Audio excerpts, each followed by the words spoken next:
अनपढ़ माँ। एक मध्यम वर्गीय परिवार के एक लड़के ने 12वीं की परीक्षा में 92% अंक प्राप्त किए। पिता ने जब मार्कशीट देखकर खुशी खुशी अपनी पत्नी को कहा, सुनो, आज खीर बना लो, स्कूल की परीक्षा में हमारे बेटे को 92% अंक मिले हैं। माँ किचन से दौड़ती हुई आई और बोली, सच? मुझे भी दिखाइए। ये सुनते ही बीच में लड़का फटाक से बोला, क्या पापा किसे रिजल्ट दिखा रहे हैं? क्या वह पढ़ लिख सकती है? वह तो अनपढ़ है। अश्रुपूर्ण आँखों को पल्लू से पोंछती हुई माँ चुपचाप खीर बनाने चली गई। लेकिन यह बात पिता ने सुनी भी और देखी भी। फिर उन्होंने लड़के के कहे हुए वाक्यों में जोड़ा और कहा, हाँ बेटा, सच कहा तुमने।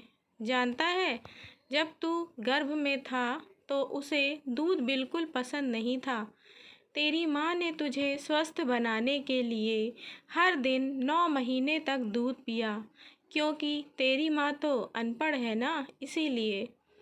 तुझे सुबह 7 बजे स्कूल जाना होता था, इसीलिए वह सुबह 5 बजे उठकर तुम्हारा मनपसंद नाश्ता बनाती थी।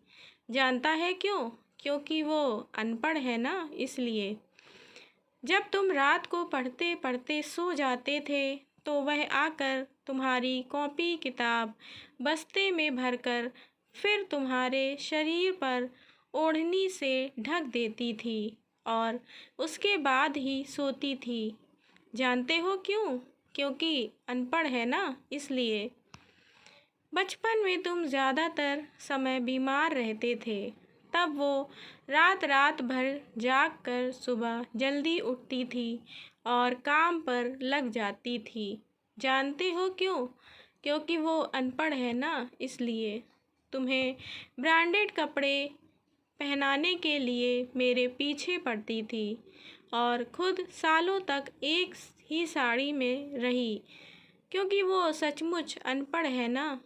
बेटा, पढ़े लिखे लोग पहले अपना स्वार्थ और मतलब देखते हैं, लेकिन तेरी माँ ने आज तक कभी नहीं देखा, क्योंकि अनपढ़ है ना, इसलिए।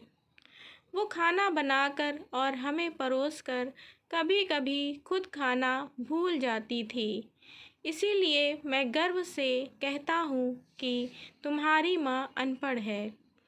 यह सब सुनकर लड़का रोते रोते अपनी माँ से लिपट कर बोला, माँ, मुझे तो कागज़ पर 92% अंक ही मिले हैं, लेकिन आप मेरे जीवन को 100% बनाने वाली पहली शिक्षक हैं।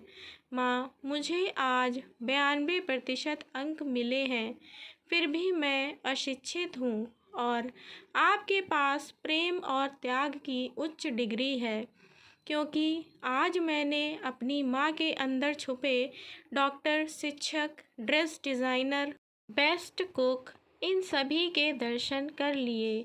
मुझे माफ़ कर दो माँ। माँ ने तुरंत अपने बेटे को सीने से लगाते हुए कहा, पगले, रोते नहीं हैं, आज तो खुशी का दिन है। और उसने उसे चूम लिया।